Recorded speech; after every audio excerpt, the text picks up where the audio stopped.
The lights are off and away they go. Extremely loose. He's managed to hold on and they get. He missed the complete. That is crazy stuff. Side Freitas is on the grass on the infield before. He slides through. He tags Richard Eck.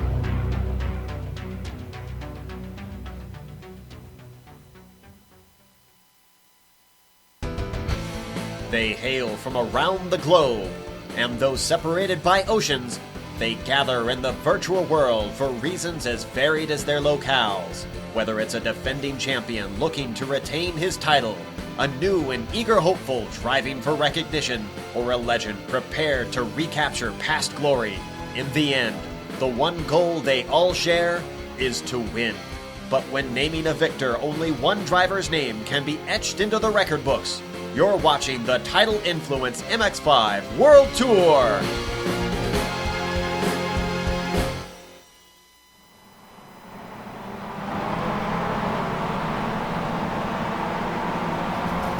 The stars may be different in a southern sky, but the noble gas laws apply no matter the hemisphere, allowing us to float amongst the Australian billows looking down at Phillip Island and its Grand Prix circuit, which today plays host to round 9 of 10 on the Tidal Influence MX-5 World Tour Season 12 schedule. And you'll be able to see all the action from the standing start to the Victory Donuts live as it happens here on the Global Sim Racing Channel. G'day mates, and welcome to another GSRC broadcast. I'm your host, Bill Soups On. Helping me call the action is Richard Losper. Turning the knobs and pushing the sliders is the hardest working man in sim racing broadcasting, Joe Peak, armed with camera positions created exclusively for GSRC by Dougie Beard. This streamy award-worthy pre-race show will count us down to when the lights go off and the field of little MX-5 smoke away from the starting grid toward Duhan, the first corner of this 24-lap contest. So bring cyberspace into your place, fill your Tucker bag with a couple chilled cans of Thunderbig Gingerbill, throw in a couple Vegemite sandwiches, tie your kangaroo down, mate, and enjoy the simulated MX-5 road course racing that will be streaming your way. Richard, last round at Suzuka, the reigning champion Sonny Ketchen got the back-to-back championship train back on track by picking up his 5th win of the season. Season 12 has not been short of talent, and putting that talent on a track like Phillip Island is a recipe for something memorable. Yes, sir, and very good day to all our viewers on the Global Sim Racing channel. And Bill, a very creditable attempt at an Aussie accent there. I like it. Let's talk about the track. Phillip Island, just off the coast of Australia from the state of Victoria, and situated right on this little island is this track called Phillip Island. 12 turns. It's a 2.762 mile or 4.45 kilometer track. It is an absolutely wonderful track. Everyone that races here loves it. It is got a number of elevation changes and a number of quirky corners, and it also has a very high speed front section there. I won't describe it in detail here. We'll go straight to the lap guide and have a look and see what it's all about. Joe? All right, we've got Richard Losper in the GSRC MX-5, so let's do a lap around Phillip Island. As we cross the start-finish line, you'll be approaching Doohan, the first corner, at quite a clip. But unlike most first corners, this is an awkward place to pass. It's an extremely fast turn, and even though the draft can bring you side by side with someone, you'll both be losing a ton of time if you try to stay too wide. Then you've got the difficult curved braking for the southern loop. Toss in a crest and a decreasing radius, and you've got one of the most frustrating corners in racing. Impatient drivers are likely to push wide on the exit here. Stoner is up next, and it's a flat-out blast in this little MX-5. But make sure to hug the left side and not track out, because immediately following is your best passing opportunity, Honda Corner. Drivers will need to keep their heads up on lap 1 because things stack up here very quickly. Some dive bombs and some hurt feelings are not uncommon around this hairpin. Then it's time to swing the car to the right and set up for Siberia. It's an uphill bend that includes some camber, so you can definitely carry your momentum around this one if you get the line just right. And it's definitely going to be important to do that because you won't be lifting for quite a while, and it's uphill along the entire back section of the track. The course is going to snake left and then right through 7 and 8. This is Lukey Heights. It has you climbing, turning, and slowing the car around this fast, blind curve. Then, just as you reach the top, you've got to keep the car left, and the track takes a serious drop right as you're braking. This is the turn 10 hairpin, which is extremely easy to overshoot. As soon as you're done though, the exit leads straight into 11. Hug the curb and then track out during the short stretch before 12. Hopefully you got yourself a good launch coming out of 10 because you're not lifting all the way until Doohan again. As the car comes over the rise on the final corner, minimize your steering input to maximize your speed and let her drift back across the track before you cross the start-finish line. From there, you've finished a lap around Phillip Island.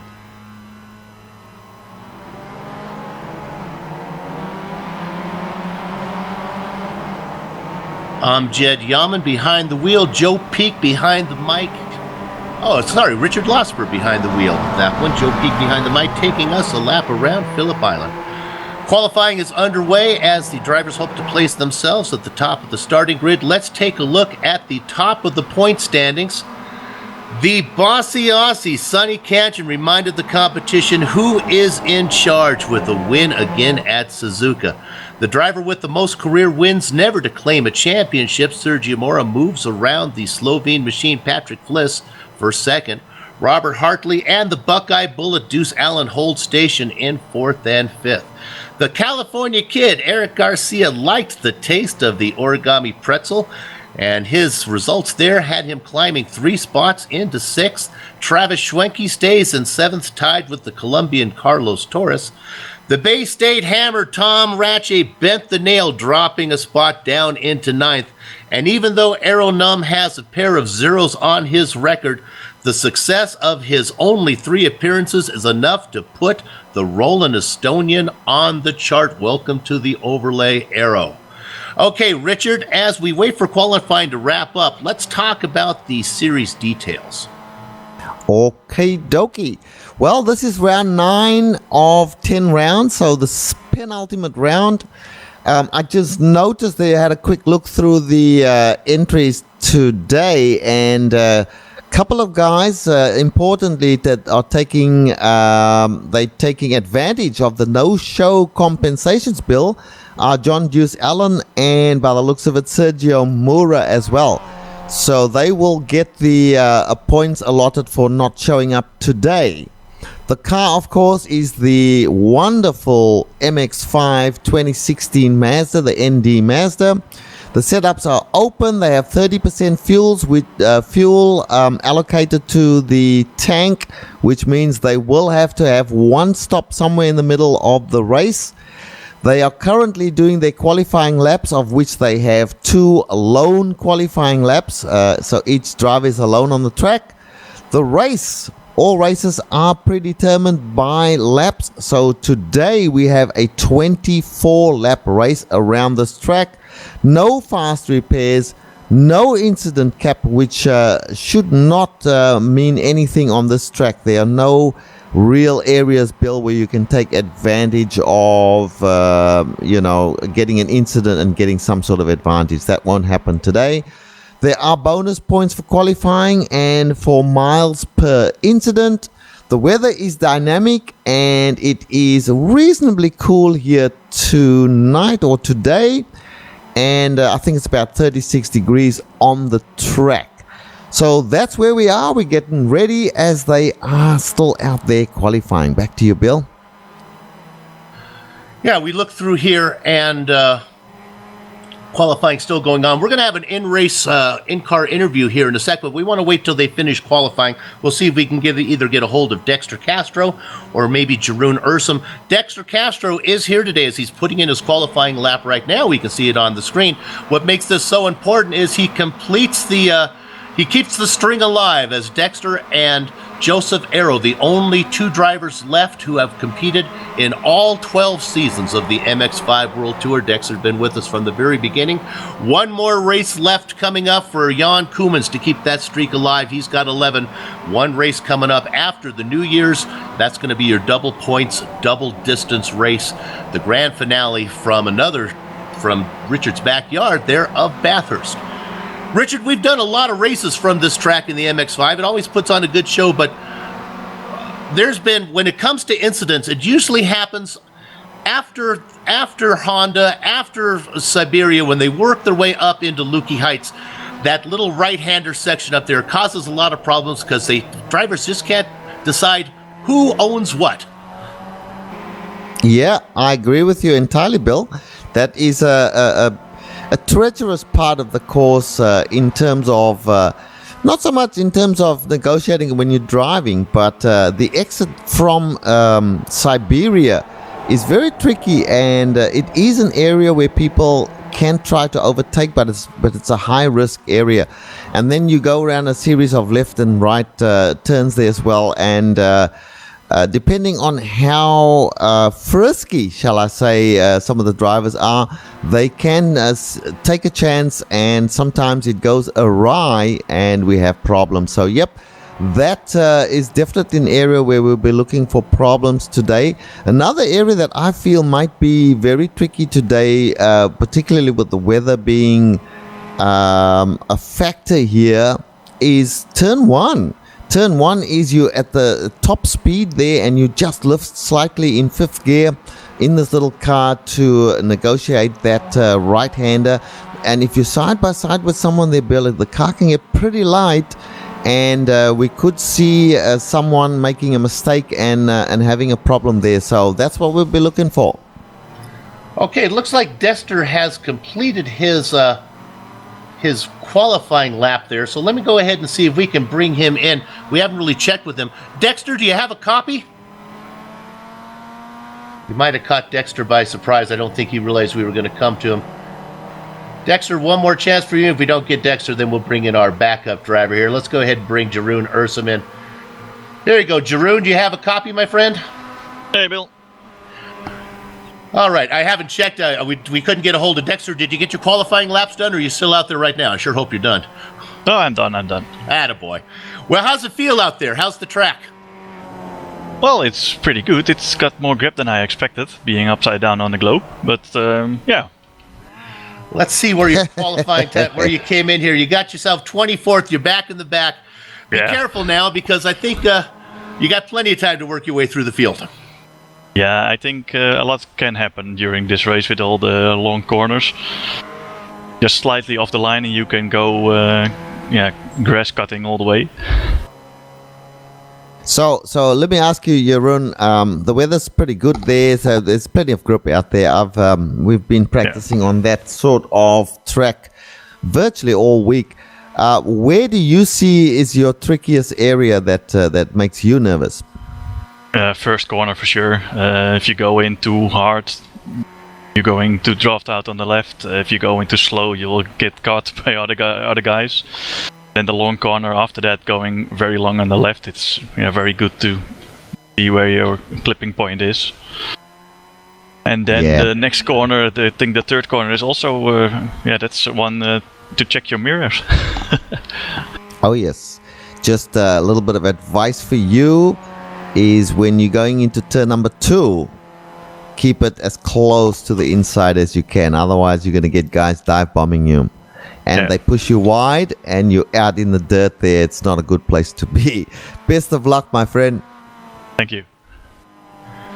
Behind the Wheel was brought to you by Six Sideways, a full-service motorsports company based in Sebring, Florida, which currently competes in SCCA Pro Racing Battery Tender Mazda MX-5 Cup Championship. Contact them with your motorsports needs at sixsideways.com. Six Sideways, measure your life in milliseconds. And now let's go ahead and patch into the public address system and go trackside.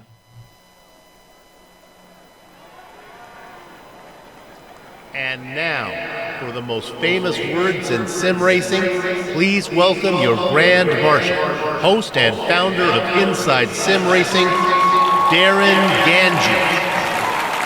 Drivers, it's time to grid your race car. Darren Ganji calls the cars to the grid. Let's go ahead and bring it up to you. 26 cars here. On the pole, it's the bossy Aussie, Sonny Ketchen. He's sitting up there just ahead of Robert Hartley. Giuseppe Annucci and Errol Nunn make up the second row. Mika Eshouse and Eric Garcia, the California Kid, in sixth. Patrick Fliss and Gene Fittis, he was able to finish last time, Fittis in eighth. Carlos Torres and Travis Swanky round out row 5. Richard? And going to row number 6, we have Tuan Tran and Billy Bob Wright. Row 7 is Alexis Molina and Benjamin Nelson. Row number 8, Tom Rache and Brian Holmes. And row 9 is Dexter Castro and Riley Rote. And then row 10, Michael Wright and Bastian Hausman. Hidden Blackjack, Al Heaton, and Jerome Yonkers in the double deuce spot. Joe McDonald had a qualifying run, and 23rd is what he got. Jerome Ursum in 24th, Wilfred Rensenbrink in 25th, Ashley Beard, and the Joseph Arrow, the veteran of the series, making well over 100 starts, sitting at the back. All the cars are out there right now, waiting for a few to grid up still. Look at those beautiful MX-5s glistening in this Australian sunlight. Very nice. The temperature is good today. We didn't talk about the track temperature, did we, Richard? Our temperature out there, 97 degrees Fahrenheit. Yep, Track that's temperature. 36 degrees in Celsius. So pretty cool. It's the air temperature is only 18 degrees, Bill. So as we see the cars gridding up now, I'm getting excited. Keep an eye on Sonny Ketchen sitting up there in the number 59 machine. That dark car up in front. The yellow and black machine right behind him. Robert Hartley. Giannucci in third. And then the Roland Estonian, Arrow Num, back there in the fourth position. The drivers continue to play with that skinny pedal, revving their engines. They get it to harmonize. Nice long time here. We rushed through the grid, but everyone took their time to get out there. We could have spent a little more time talking about it. Look at that great Dougie Beard shot, that long angle shot there. You can see all 26 cars in a row like a string of pearls on your wife's nightstand. They're revving up. The lights are up, the lights are off, the tires smoke. Gather up the chicken, take cover behind the cows because the horses are out of the barn. And Sonny Catchin is being challenged by Robert Hartley as they go into Doohan. Catchin is in the preferred position. We'll see if he can close the door as they stay side by side through Doohan. Watching the whole thing is Iannucci behind him.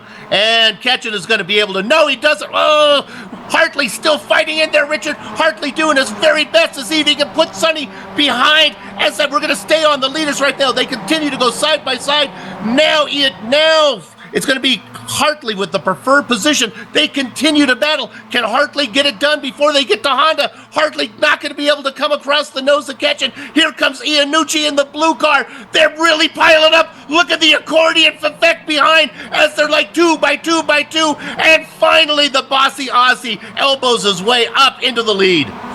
And just behind them, Patrick Fliss taking it there to the 078 car. I think that is Aeronom. Aeronom got shuffled back from 4th position where he started. He's now in 6th position. He's lost position to Mika Eshouse, his teammate, and of course Patrick Fliss as well. So that's your top 6. Sonny Catchin, Robert Hartley, Giuseppe Iannucci, new driver here, well known to us indeed, Bill. No stranger is Giuseppe Iannucci. He's in 3rd. Then we've got Aeronom in 4th. Mika Eshouse and we've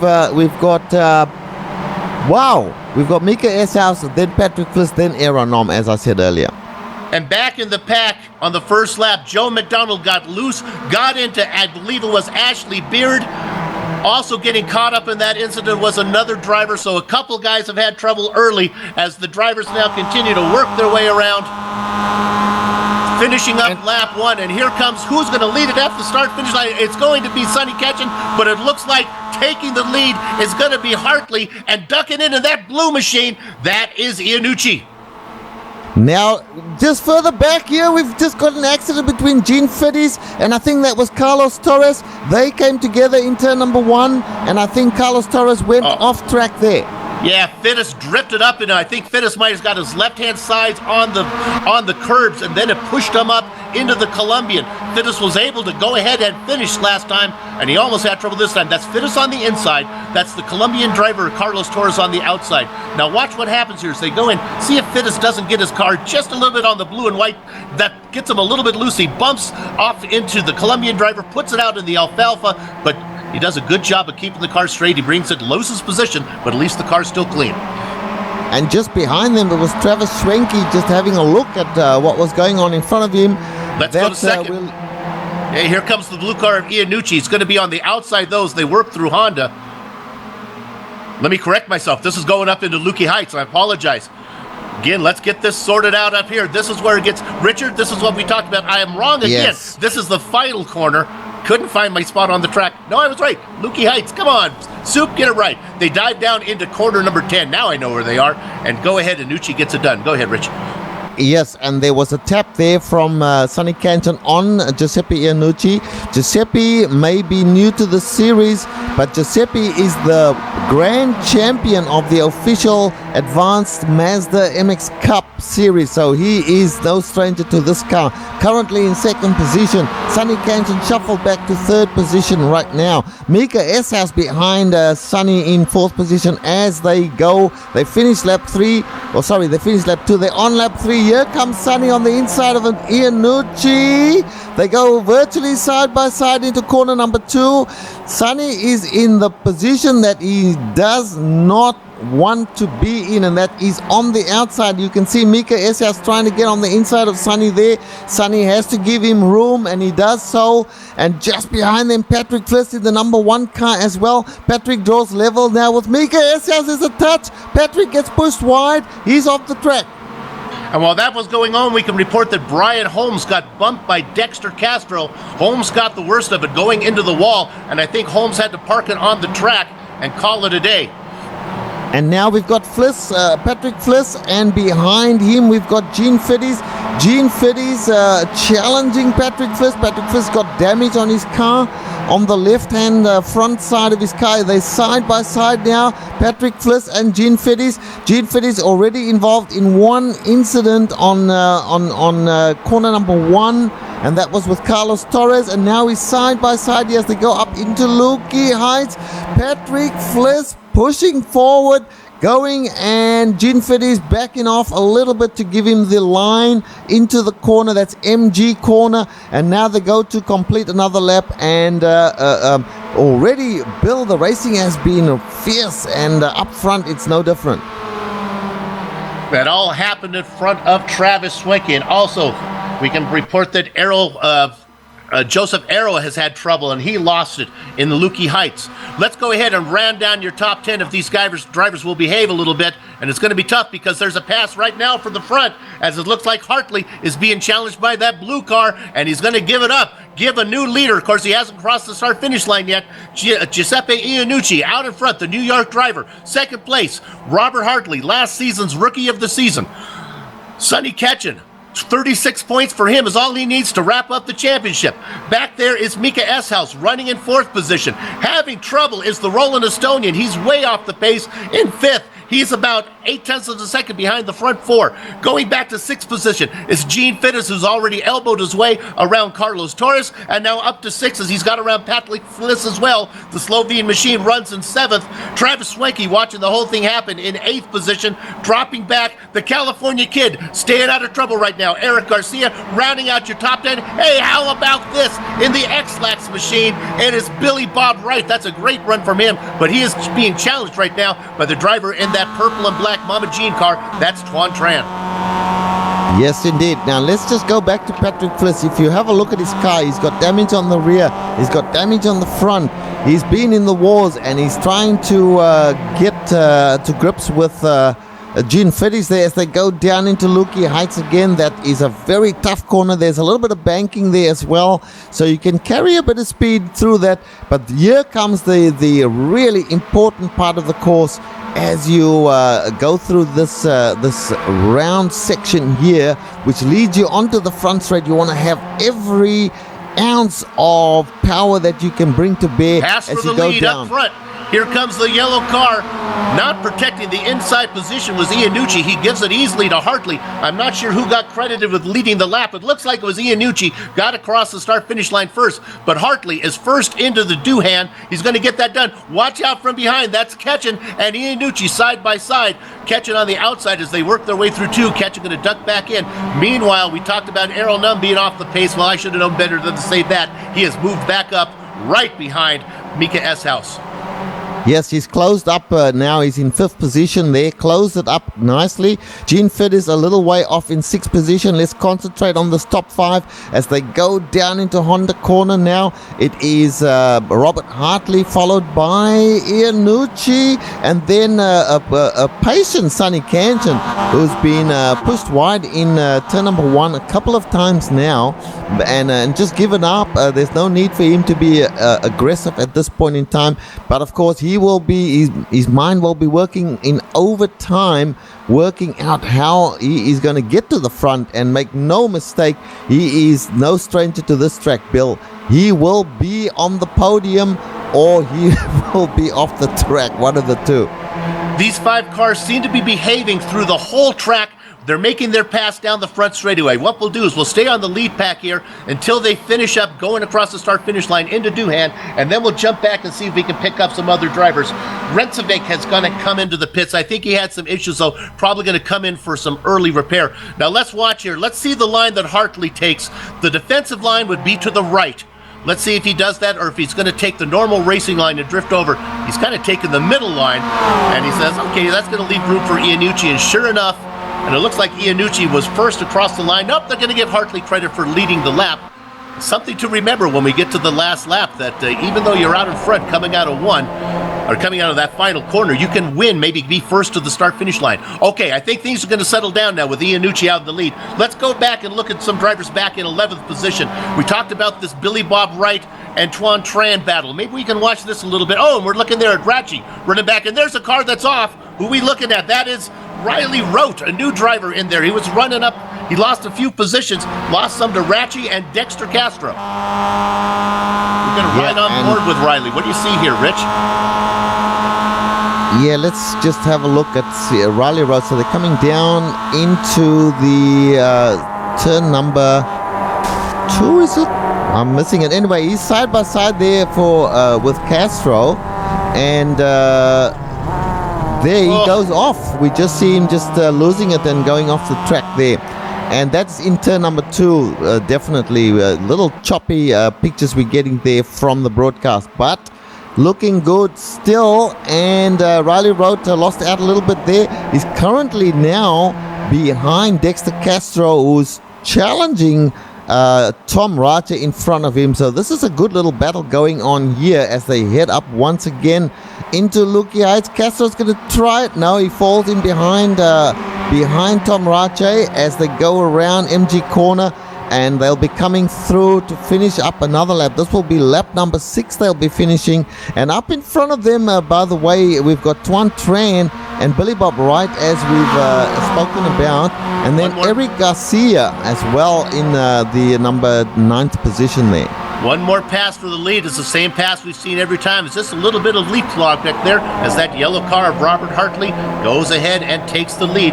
Once again, Iannucci, who was first out of the final corner, gets credited with leading the lap. Watching the whole thing happen is Kanchan, S-House, and Noom, all back there happy to race as they are right now in position, letting the top 2 guys do most of the work to break the air for the draft behind them.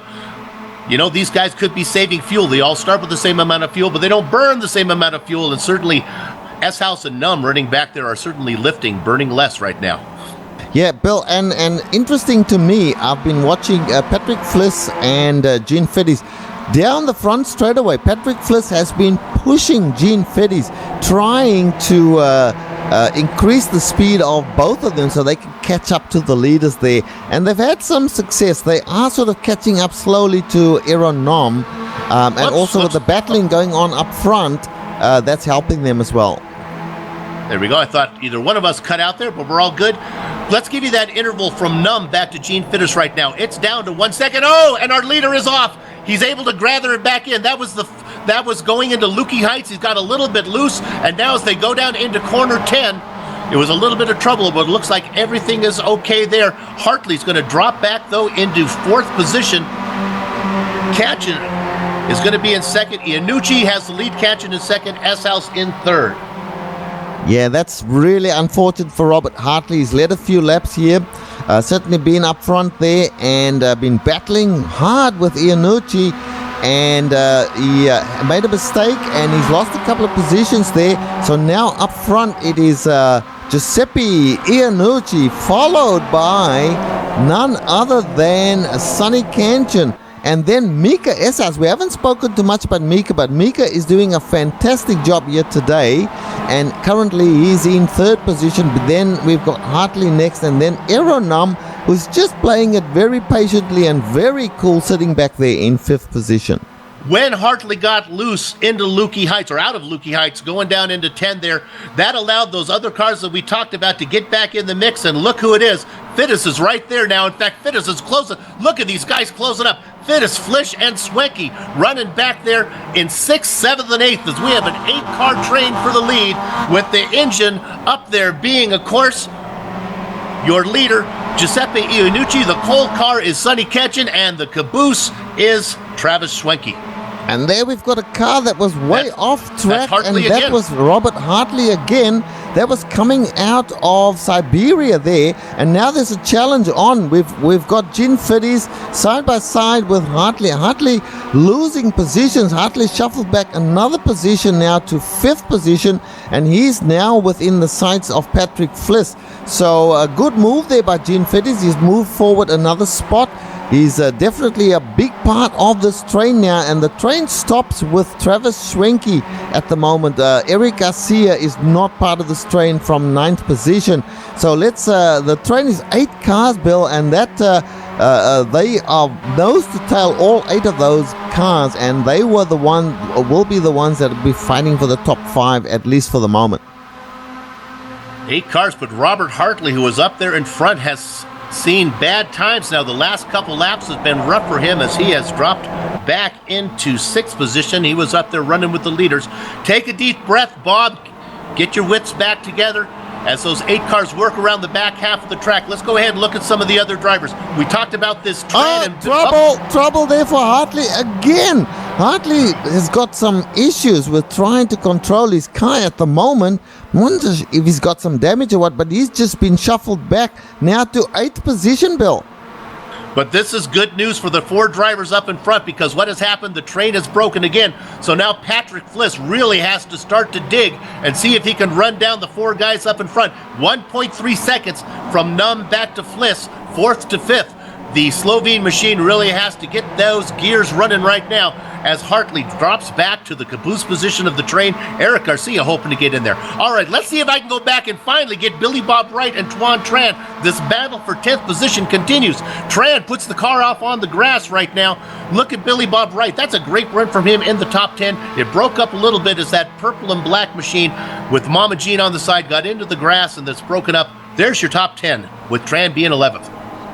So we've got 2 little groups of 4 cars each now. In the front here, it's Giuseppe Iannucci and Sonny Kanjan, and then the team of Mika Eshouse first, and then Aeronam. So that's 1, 2, 3, 4. Then behind 5, 6, 7, and 8 is Patrick Fliss, who's fallen off just a little bit with some dramas that were happening with Robert Hartley, really, that caused this 4 to fall back. And Gene Fiddy's behind Patrick Fliss now. Then Travis Schwenke, who's overtaken Robert Hartley, and then Robert Hartley. So Robert Hartley needs to really settle down. He's gone from 1st to 8th in a matter of 3 laps, Bill. Let's stay with these guys as they work their way through the back half now of the track. You see Hartley there in 8th. Let's quickly jump to 19th position, I believe, is Tom Ratchey. He's in a nice little battle. Ratchey has fallen down. You see him in that maize-colored car there. He's in that battle with Dexter Castro, a couple of veterans of the series. Ratchey running 19th, Castro running 20th. I think they both kind of run into trouble.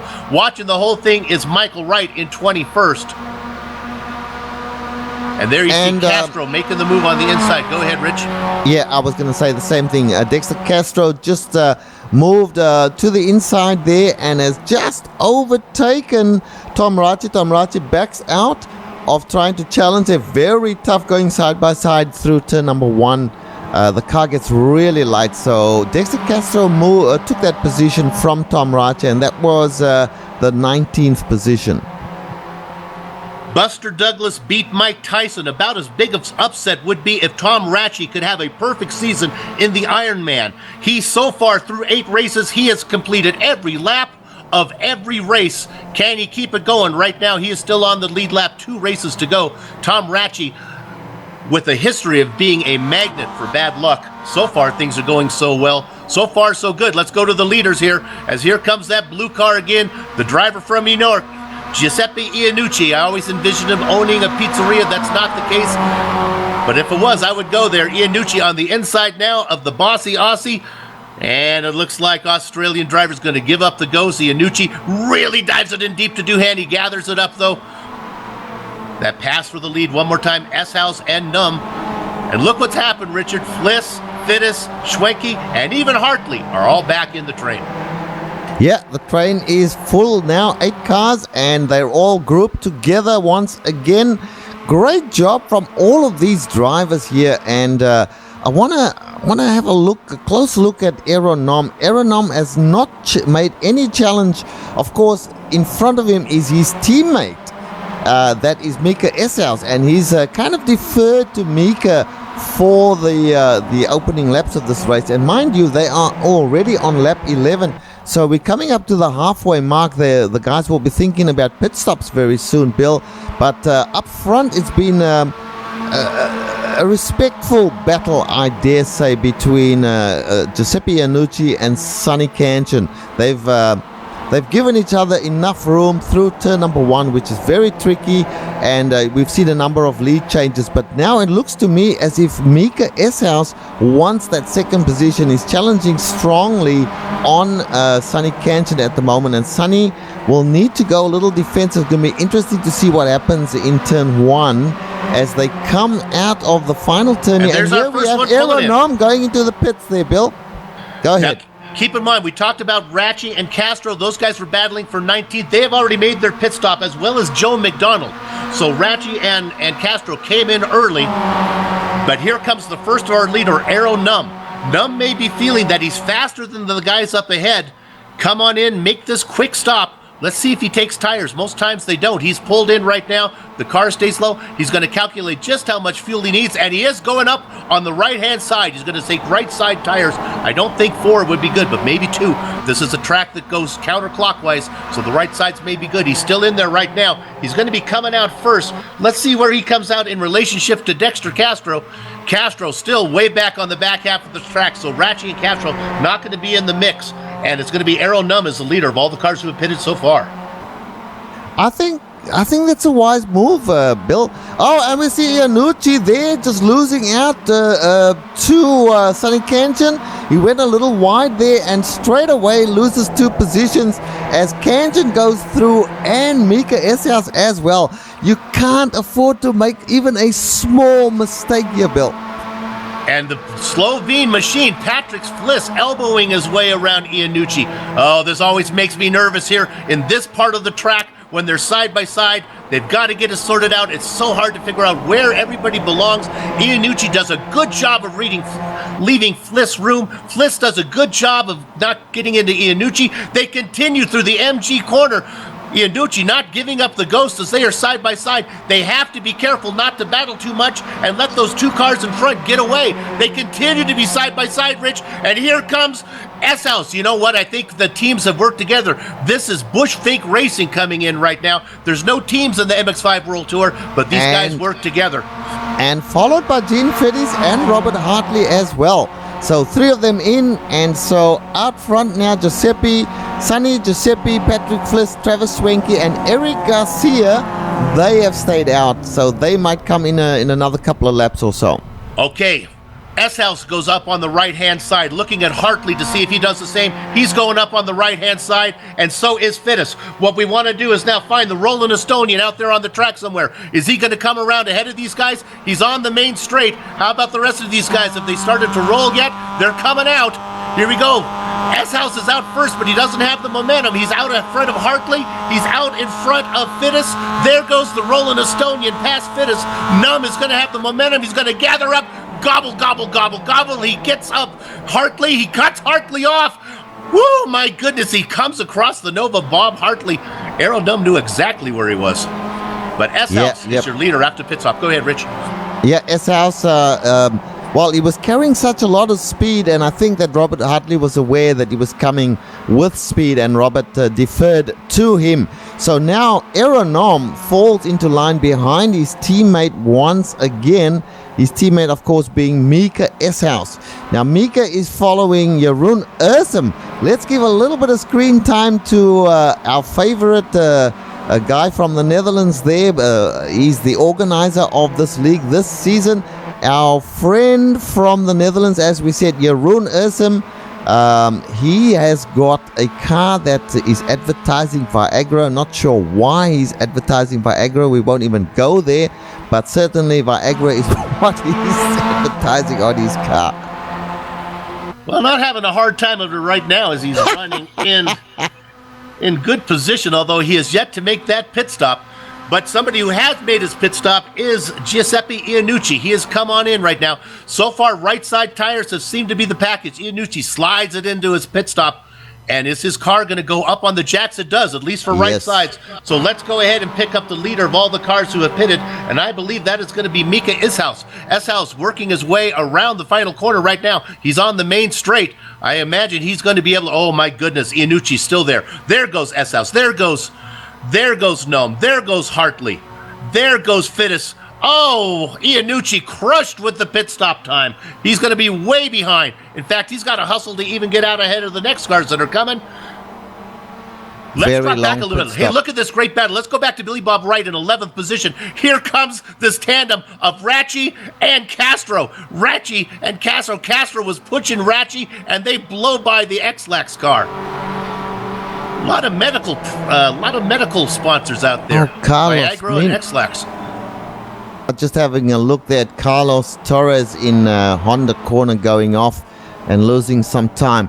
But let's go back to the front here. So Sonny Kanjan, Patrick Fliss, Travis Swenke, and Eric Garcia, and Carlos Torres was the last of those cars who have not yet made a pit stop. A terrible pit stop for Giuseppe Iannucci, 24 seconds. So he's lost a lot of time there, and when the pit stops shake out, he is not going to be anywhere close to the top 5, I don't think, Bill. 2 more peel off. The Slovene machine, Patrick Fliss and Travis, find me a nickname, Schwenke. They're coming in as well. Now, these guys are veterans. Iannucci's was a horrible stop. The last guy to stay out there is the bossy Aussie, Sonny Ketchen, looking to go wire to wire. Well, he's not going to be able to go wire to wire because he hasn't led from the beginning, but certainly running it long. Okay, let's go ahead and look at Fliss and Schwenke. And while you're looking at that, I'll just mention that Eric Garcia's also stayed out, and Carlos Torres has stayed out again another lap as well. A battle for the lead here between teammates. Well, it's not really for the lead, but it could be. On the outside is Aeronum. On the inside is S-House. These guys are going to get by. You can just see coming on the pit exit there. That's Schwenke leaving. Where is Fliss? And Fliss got out first. Fliss shot out of the pits, took the long long way out, and he comes out in front of Aeronom. Aeronom now being followed by his teammate Mika Esau. So that's 1, 2, 3 at the moment. Of course, they're not officially the leaders, but the 3 in front of them have not done their pit stops yet, Bill. Ketchen out there working lap number 15, 10 laps to go. Usually you break it down into thirds. That's about as far as they can go. 28 laps. Divide that by 3. I guess that would be something like 9, 9, and 9. So I guess they could go all the way to lap 18. So maybe he has a few left to go. Ketchen staying out there. Eric Garcia running in second right now. Richard talked about it. Carlos Torres running in third. But to be honest with you, Torres with a 7-second lead on Fliss, but Fliss has already made his stop. Yeah, and you got to take your hat off to Patrick Fliss. That was a great pit stop from Patrick Fliss, under 10 seconds. And if everything works out, he should be in the lead. Depends on how fast Sonny Ketchen can get in and out of the pits. But if Sonny's slow, then Patrick Fliss is going to be our leader. So we'll keep an eye on that. When will Sonny Ketchen choose to go in? He's going to run his tank dry, obviously, before going into the pits, because he started another lap. He's just going around turn number 2 at the moment, and he is our leader of the race. But remember, he still has to do his pit stop. Garcia and Torres have gone into the pits now. You can see in that camera shot as Fliss is coming right at you as those Bushfink drivers continue to fight for position behind him.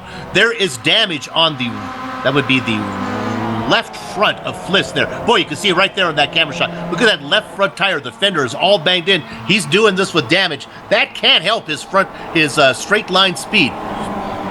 Well, he's done okay. I mean, he's got damage on the rear as well, so the car is a little shorter than the other cars at the moment. But he's done okay. Look at this battle on screen right now. Here it is again. This is Billy Bob Wright. That's the maize-colored car of Ratchy, and of course Dexter Castro in there as well. This is a battle for 10th position. Those guys are going at it. Billy Bob Wright does a great job of staying off of Castro. Also in the mix is Tuan Tran. Great race for, looks like going to be, I guess, 10th position overall. Tran making a move right now on Castro. And let me just set the scene here. So Patrick Fliss, being followed there by Aeronom and Mika Essos, but behind him is Robert Hartley. Robert Hartley's right there with them. And then just a little way back is Travis Schwenke and Gene Feddes. Both Travis and Gene have been doing a great job of keeping up with those leaders. All of these guys have done their pit stops already, and so they are going to go to the end with what they've got right here. And it looks as if Travis Schwenke just catching up a little bit there to Robert Hartley, and Robert Hartley is sitting on the back there of Mika Esau. So this is 2, 4, 6 cars. And our leader is in. Sonny Ketchen has come in. So here we go. Let's look at this battle now. This is Fliss being pushed by S-House. But the question is, can they get there? Here comes Ketchen is rolling. Full head of steam for Fliss. I think they're going to run him down. I think they're going to get him. Yep, Fliss gets him. S-House gets him. Num gets him. Hartley gets him. Ketchen is out, but he doesn't have a full head of steam. Here comes Schwenke. Here comes Fiddes as well. Fiddes is not going to be able to get there, and Ketchen jumps inside of his New Zealand neighbor. So the Aussie right in front of the New Zealand driver, but out in front of both of them is Schwenke. But your new leader, well, not really the new leader, continues to be Patrick Fliss.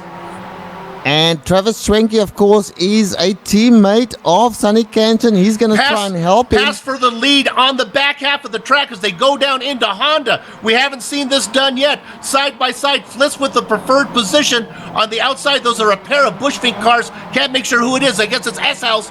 S-House and Numb, my goodness. Fliss is being stalked by a pair of birds. That Bushfink bird right behind him. Two of them pecking at his rear bumper. And that's going to help Canton catch up to the group there, because the three cars just behind that group is in fact Sonny Canton, his teammate Travis Schwenke, and Gene Fiddies, who was challenging Travis for that position, but couldn't get it done coming out of Honda corner there. He had to give it up, and so these three are nose to tail trying to get on terms with the four in front of them. This race is not over by any means. Any one of these 8 cars here, we've got 4 in front, 7 here, 3 behind, that's 7, and then okay, so it's 7 cars. Eric Garcia is way back from these other guys. Patrick Fliss must think he's in a Hitchcock movie because the birds are after him, and here they come again. This one is going to be, this time it's Gnome to the inside. What's the partner going to do? Both the birds are going to get him. A little bump from S-House, and Fliss goes from first to third. Richard talked about that 7-car train up there. Remember, it was an 8-car train. The driver who is missing is the New York driver, Iannucci, who had that horrible pit stop. Yeah, absolutely. Iannucci, I was just looking for him there. He's back in 9th position behind Eric Garcia. They are effectively out of contention for winning this race. Now, our champion, Sonny Canton, sitting in 4th place for the one time in his career this season, Bill. He had a bad pit stop. The first time that the luck of the Irish didn't fall his way, the randomness of how fast the fuel goes into the tank, I think he finally fell victim of that one this time. Hey, let's quickly, we're going to leave this. I know it's hard to leave the front. Let's look at 10th position. This is Ratchie back here in this battle that won't go away. Castro, Tran now. Tran looking as they're going to work their way down into Honda. Tran trying to make it work on the outside, dives it in deep. I don't think that's going to work. The preferred position is going to stay with Castro, yeah. Also getting into the mix now, Billy Bob Wright. What a great run from him in that number 44 X-Lax machine. And get into the mix is Carlos Torres. Yeah, 5-car train here. We keep an eye on these guys for a little while. So the leader of this train is Tom Rache. Then he's followed here by Dexter Castro, has done a great job, and then Tuan Tran as well, Billy Bob Wright and Torres. Now Torres would be, normally you would think Torres would be the pick of this 5, but Torres has had a terrible time here today, and so he is 5th in this list, but he's challenging Billy Bob Wright. Billy Bob will have none of it, and Torres tucking in there behind Billy. Now he goes to the inside of Billy Bob Wright, trying to take the position away. Can he get it done? Billy Bob Wright not giving up. They come in side by side onto the main straight, and there's a touch, and there's a big touch and big contact, and they're done. Oh, but Wright keeps it. Billy Bob Wright does a good job of keeping it off the tires and is bringing it back out. At least his day's going to continue. Can't say that much for Carlos Torres. Boy, Torres has trouble with Billy Bob Wright. He also trouble with Fittis today. Not a good day for the Colombian drivers. We go online. We look at it right now. Here comes Torres on the inside. Let's see if one guy drifts or if one guy squeezes. Let's see if we can get here. Oh, boy. What happens here? There's still room, and from this angle, it looked like Billy Bob came down on him. It's kind of hard to tell. Yeah, very hard to tell there, Bill. Now, we've got to go to the front, and we've also got to do the back marker salute still.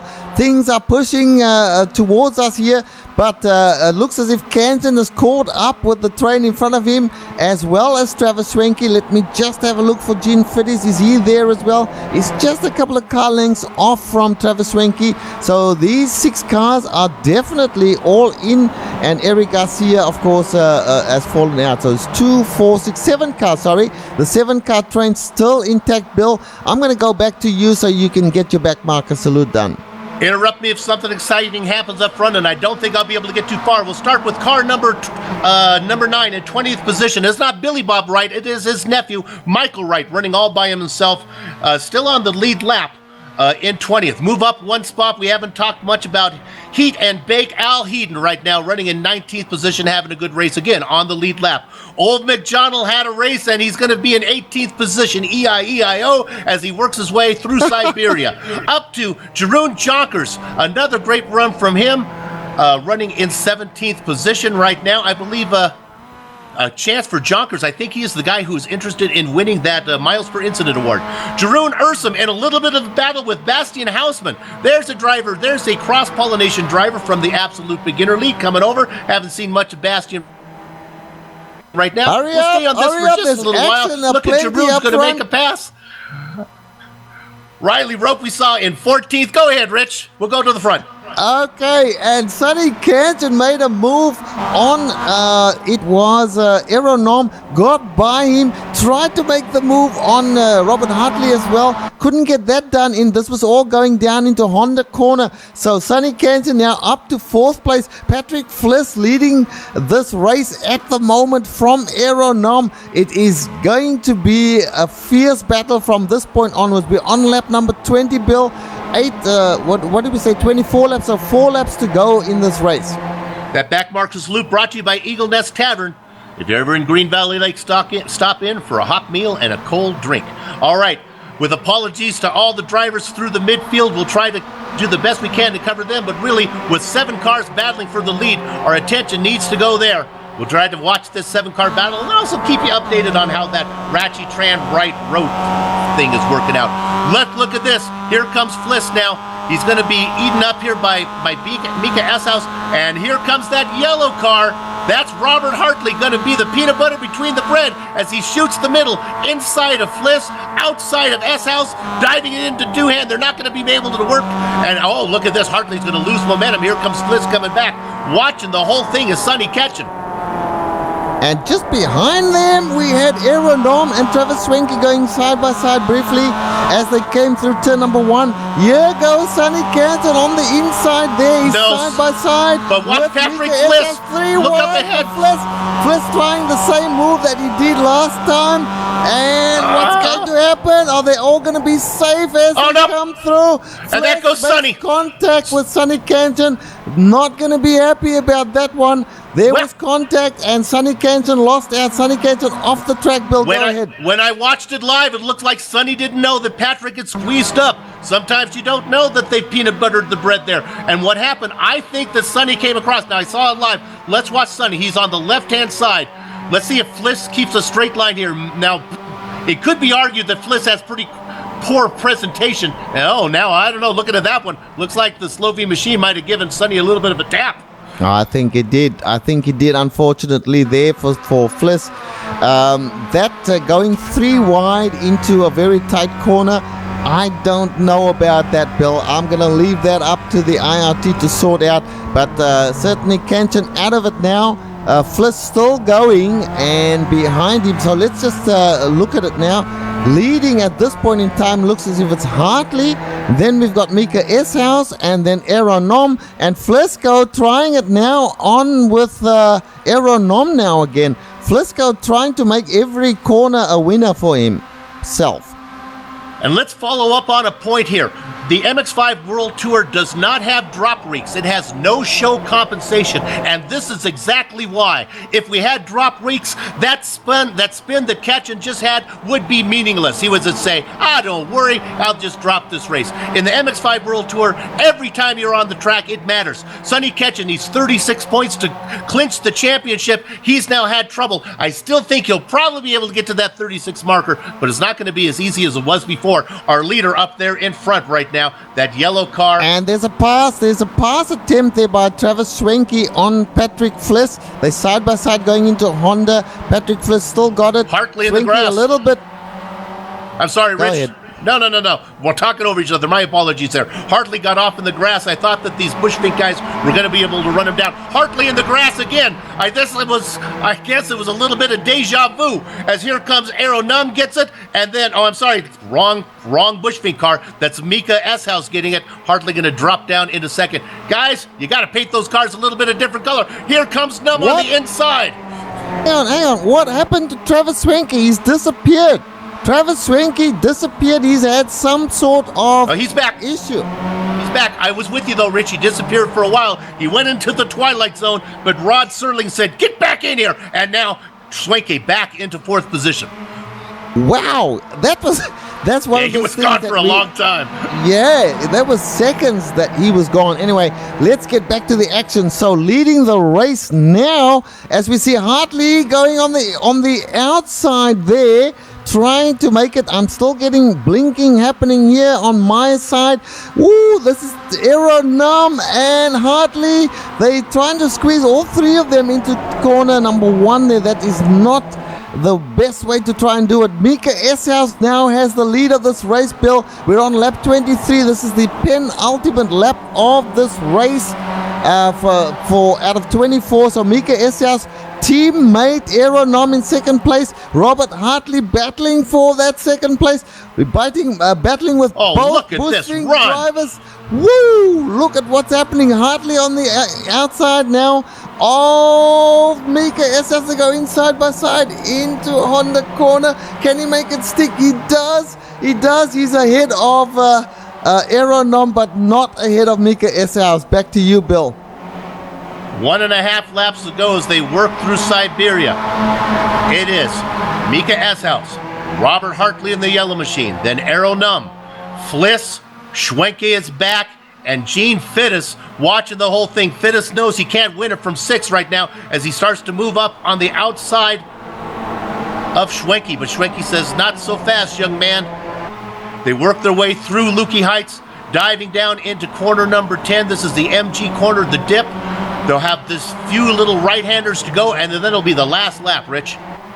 Yeah, 7 cars became 6. So 6 still battling nose to tail for the win here. Anybody can do it, Bill. Even from Gene Fittis here from 6th position.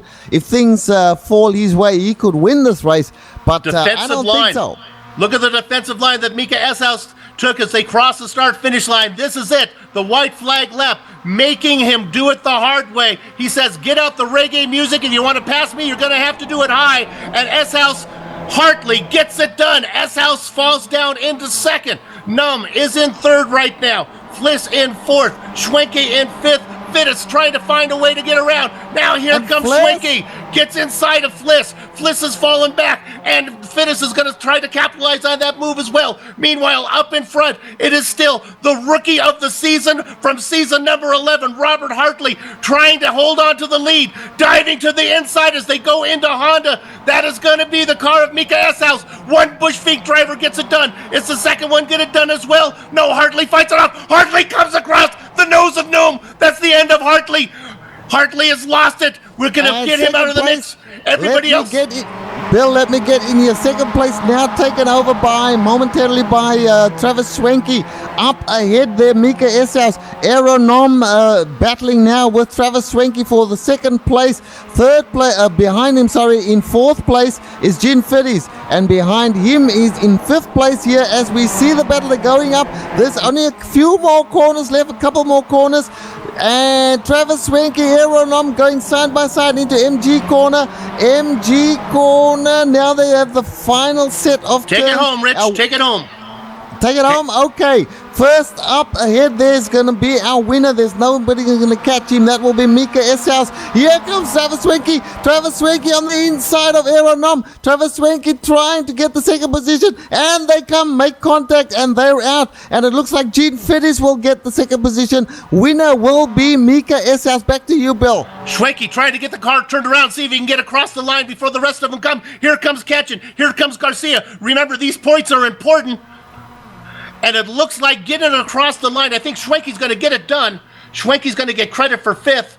Ketchen gets 6 ahead of Garcia. Let's go back and see if we can pick up Ratchie. See how this battle is going to play out. Here comes Ratchie. He's got a lead on Castro. Castro's got to run. Gobbling it up. Can Castro get the car there before the start-finish line? They go around the car of, I believe it's going to be Ratchie and Castro. Finishing backwards, it's going to be Robert Hartley. Wow. Bill, what a finish to this race. And I must say that another unhappy driver will be Aeronom. That Billy was Bob Wright gets whew. ahead of Rote, and Bastian Hausman gets 15th position as these cars continue to finish on the lead lap. Jeroen Ursum gets 16th. Anybody else in a battle here? Yonkers behind him? I don't think so. McDonald comes around. Okay, we're going to replay with Hartley. He just came across the nose there, and then he tried to gather it up. Look at Schwenke. Yeah, there were work his a way number through there. a number of incidents. That one there with Hartley, it's unfortunate Robert lost out there. But then later on, if we can get the replay of what happened between Schwenke and Aeronom, we should have a look at that as well. Here we are. There we have Aeronom. This is virtually towards the last corners of the race here. So side by side they go, Bill. You call it. That's Schwenke out in front in the blue cars. They go through Lukey Heights now. They're going to drive down into corner number 10. That is Numb on the outside. They're still side by side. And look at this great battle.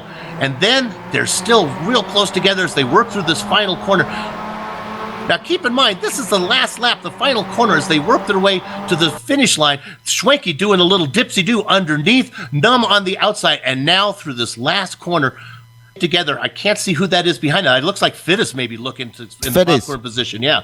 Fittis comes in. Now, is it Fittis going to make...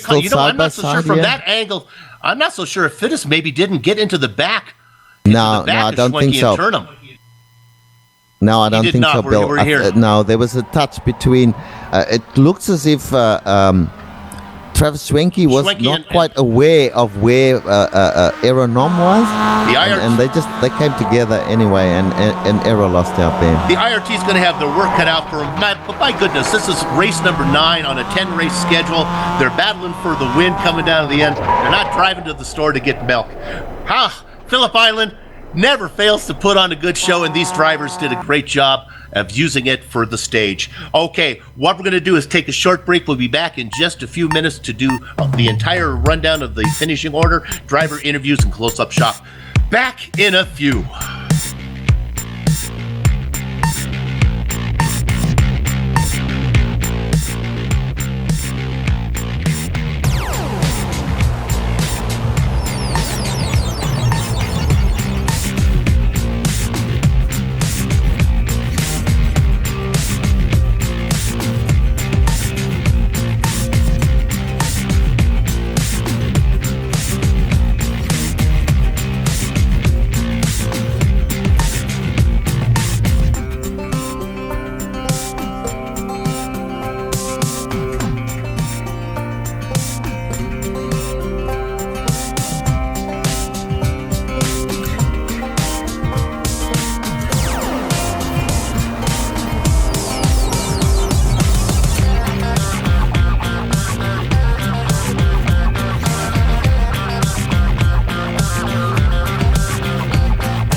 Mama, bring me a cold towel. I've seen enough to know I've seen too much.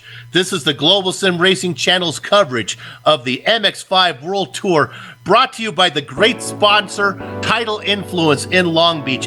This is round 9 on a 10-race schedule, and my gosh, Phillip Island never fails to put on a great show, and we saw one here, this 28-lap event that went down to the final corner. First-time winner from the Netherlands, Mika Eshouse. Congratulations as he adds his name to the list of all-time winners on the MX World Tour. Gene Fittis, we talked about him not being able to finish. Well, Soup, what are you talking about? He did it last week and he does it again, picking up his best finish ever, second place. Congratulations to the New Zealand driver. The Slovene machine, Patrick Fliss, used his elbows. His car was banged up. It looked like it had been through a race at Martinsville, bringing it home in third. The Roland Estonian, Aero Num, in fourth. Travis Swenke, he was all over. He saw parts of the lead, he saw parts of the back. When it's all said and done, he gets the top 5. Sonny Ketchen, 6th position. That's going to be enough for him to clinch season number 12 champion, back-to-back champion for Sonny Ketchen. Pretty much guarantees him a spot on the Wall of Fame. Congratulations to the Australian driver. The California kid, Eric Garcia, gets 7th. He was behind all the nonsense. When it's all said and done, I think he's going to be happy with 7th. Another driver, the New York driver, Giuseppe Iannucci, he was in the battle. A horrible pit stop cost him a chance for the win. Tom Ratchey continues his quest to be a perfect Iron Man, and that continues along with Ketchen. One race to go, twice as long at Bathurst coming up. Welcome back to the series, Dexter Castro. He makes his 12th consecutive appearance in a season, and he rounds out the top 10. Richard, how about 11th? Okay, let's go to 11th position, and 11th position was Tuan Tran, who ran a great race, and as we say, finished up. Then we've got 12th position, Robert Hartley, led the race on a number of occasions, had terrible luck in the closing stages of the race, and finally finished up in 12th position there. Gave everything that he had, and a really unfortunate bad luck for Robert Hartley there. We'll see what happens to him in the next race. 13th place brought down by Billy Bob Wright. 14th place, Riley Road, newcomer to the series. That's a great finish for Riley. Bastian Hausmann in 15th place. Jeroen Ursum in 16th place. Jeroen Jonkers in 17th place. Joe McDonald in 18th place. Al Heaton in 19th, and Michael Wright closing out the top 20. Carlos Torres in 21st position must be saying, ay caramba, because the racing gods were very cruel to him as he finishes in the blackjack position. Alexis Molina gets 22nd. The Alabama driver Benjamin Nelson in 23rd spot. The double dozen spot goes to Wilfred Rensenbrink, 21 laps down. Joseph Arrow, well into the 100 races entered, going to finish in 25th position, but it's always great to see him here. He had trouble early. Brian Holmes, of course, we documented that he had problems early. I think he got together with Castro. And Ashley Beard finishes 24 laps down in 27th position. Okay, Richard, I'm going to give you the honor to talk to our first-time winner. Is he here? Yes, he is. Yes. Here we go. He gets to add his name to the winners list on the MX-5 World Tour all-time careers list. Richard, go ahead and talk to our winner today, Mika Eshouse. Okay, Mika, you got a copy? Yep.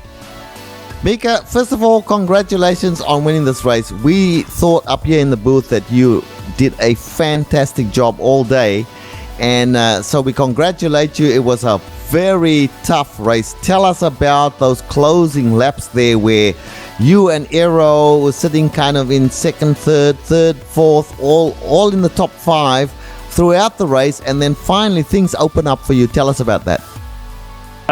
Yeah, me and Aero just try to work together as much as possible.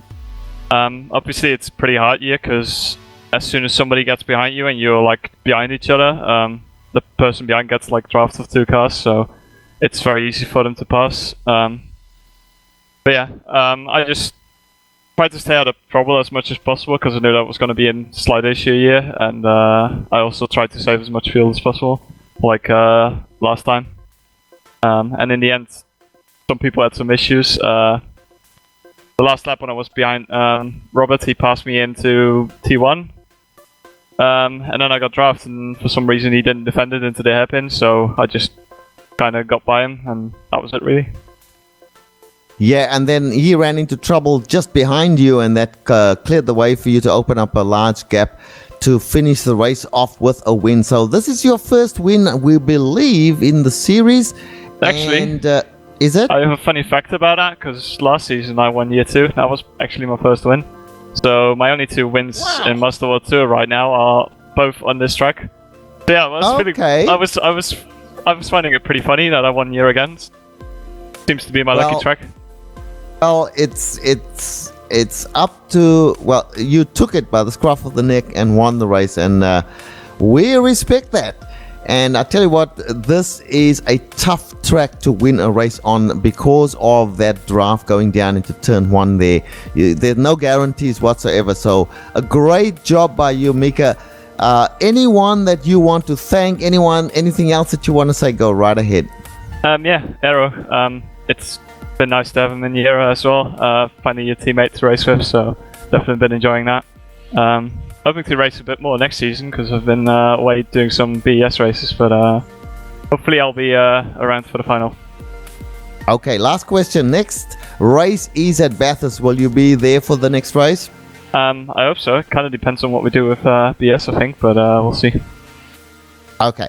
All right, we'll let you go and celebrate a great win at Phillip Island here in Australia. Our winner, Mika Eshouse. Back to you, Bill. Okay, congratulations to Mika. And that's good news. I did not realize that he had won once before, and he did it here at the same track. You know, I'm disappointed, as I thought that Gene Fittis we're going to be able to talk with him, but he looks like he stepped away. I was going to congratulate him on his second place win and tell him that I am officially now dropping the Gene needs to finish Fittis nickname, as he's done it 2 in a row, got to the checkered flag, and a second place from him. Congratulations to the Kiwi driver. You know, instead of him, let's go ahead. I'm going to talk to our third place guy, see what he has in store for us. The Slovene machine, Patrick Fliss. My goodness, what an exciting race from the very beginning, Patrick. It's hard to even go back. I guess let's take it from the pit stops. That worked out pretty well for you. Yeah, I nailed the pit stops again. Yeah, so I have a lot to say. First off, you can hear me, right? Absolutely. Go ahead. All right, so, well, first early on I got punted in the back, but that was no biggie. Then I got tapped from the side. Mika drifted over and tapped me a bit, but that was pretty much netcode. So, but yeah, I got aero damage from that. But I was happy to be able to keep up with the fastest guys. Then some racing later, I made it 3 wide, which supposedly I shouldn't. So they say that that's not what you do. And yeah, I kept my straight middle of the road, and Sonny drifted over into me when his spotter was still activated, and he tapped the brakes on the 150 meter board instead of the 100 where we always do. And it's not like he had someone in front of him. I think it was Aero in first or someone, yeah, and he was at almost a second in front, so there was no reason to brake so early. And yeah, so basically he hit himself on me, but yeah, supposedly it's my fault. I won't take credit for it though. You know what? That's why we have the interviews. It's good to get it off your chest. You know what? As a series manager, I always hate to see cars get together, but sometimes when you're racing hard like that, stuff happens. My gosh, how did the pit stop go normally for you? Because you really had a great run at that one. Did it feel any different, or it just you were out in front? Yeah, I have a new strategy for how to calculate the fuel, so yeah, it's working great for now. Well, man, congratulations on bringing it into third position. We enjoyed the show. You know what? My dad used to say, you're not driving to the store for milk. Sometimes stuff happens, and hopefully you've got enough security on the penalty chart there that you're not going to find yourself in trouble. Congratulations on the third place finish today. Yeah, thank you. I'd just like to thank the sidewalks for always keeping me out the street. He always has one when he does good.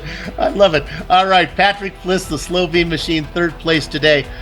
I think it would be only fitting to let Richard take this next interview.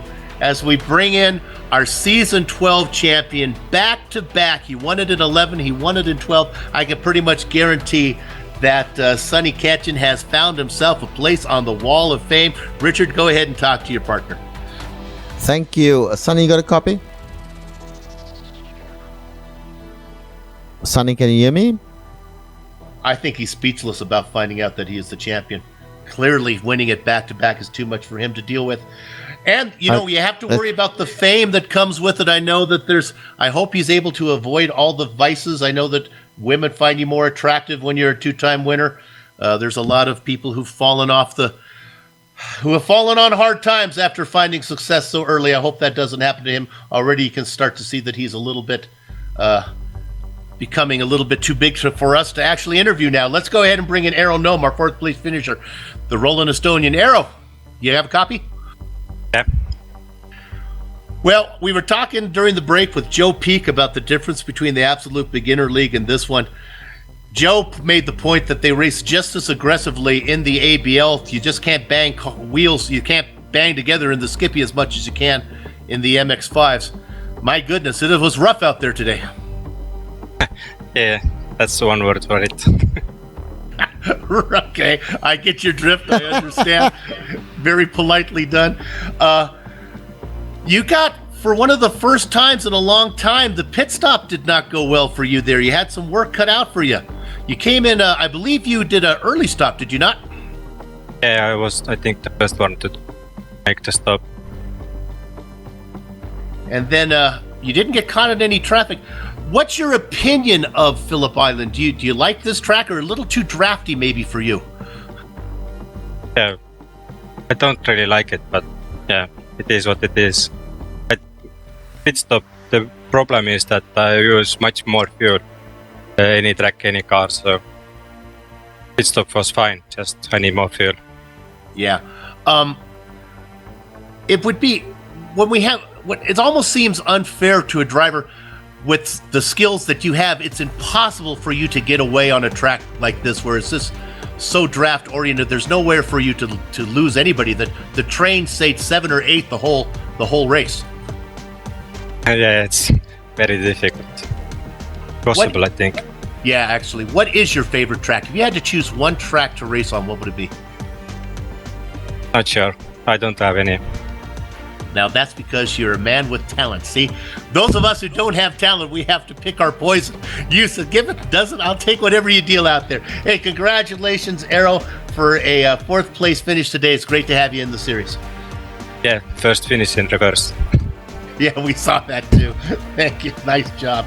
Arrow Gnome finishing in fourth. Richard, did you catch him parsing his words there? That's pretty good for a man who English as a second language. I got the drift that he was saying there.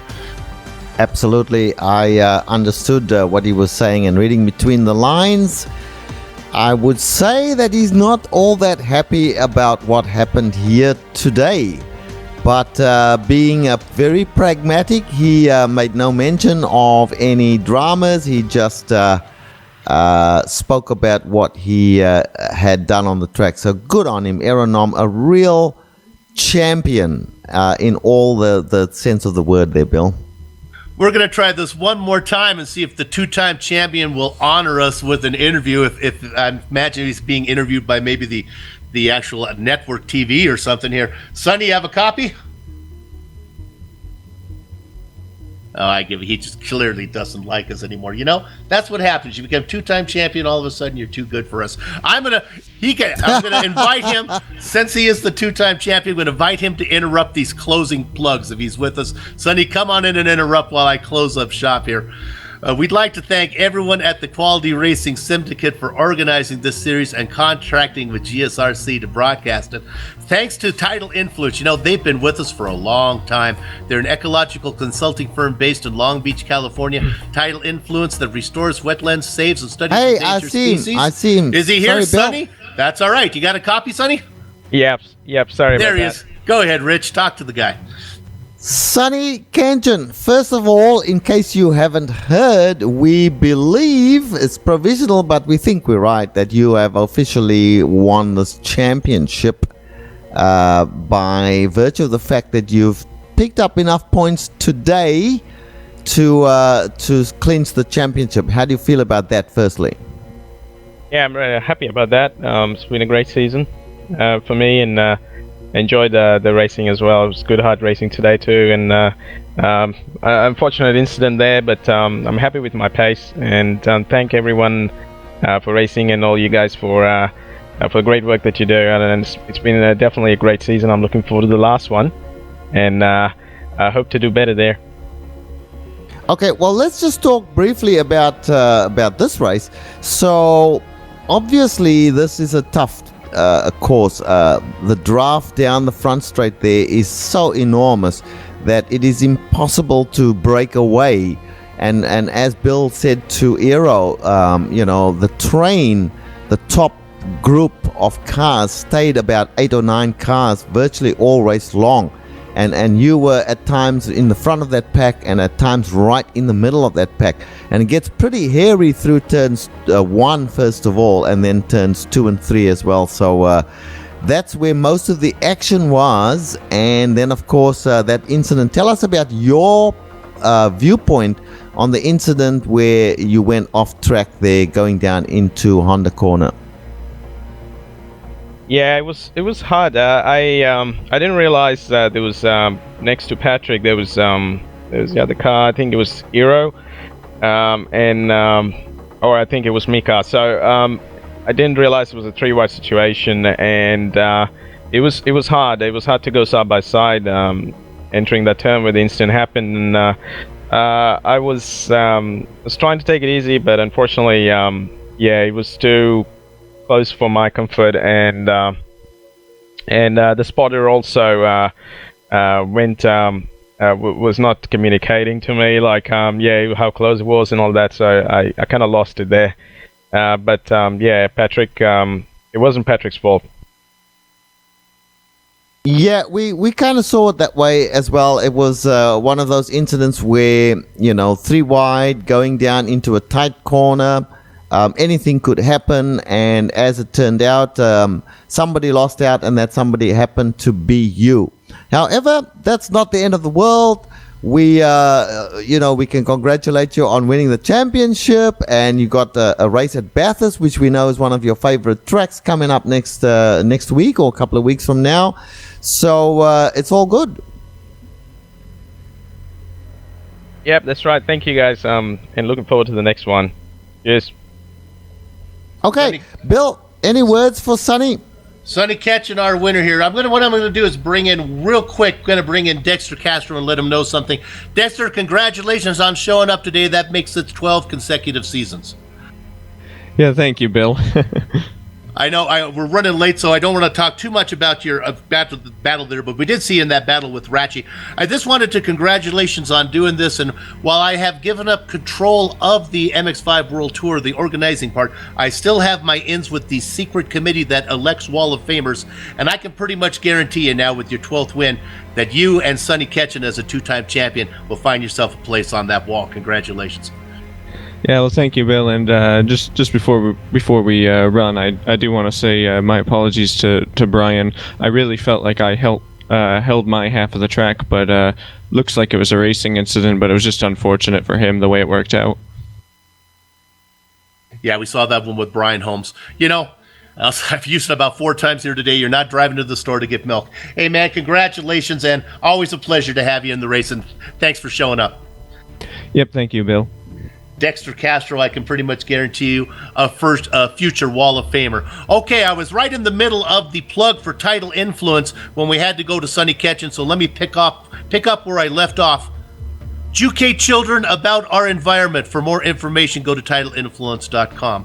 And just a 90-minute drive and 7,000 feet up from the wetlands is the best-kept secret in Southern California, San Bernardino Mountains. That's Green Valley Lake. And while visiting, stop in at Eagle Nest Tavern for a hot meal and a cold drink. They've been around with us for a long time as well. We thank them, and thanks for allowing us to do that back mark review. Thanks to Six Sideways. I think they're going to be our title sponsor for next season. Little news out of the bag there. A full-service motorsports company based in Sebring, Florida, which currently competes in, take a deep breath, the SCCA Pro Racing Battery Tandem Mazda MX-5 Cup Championship.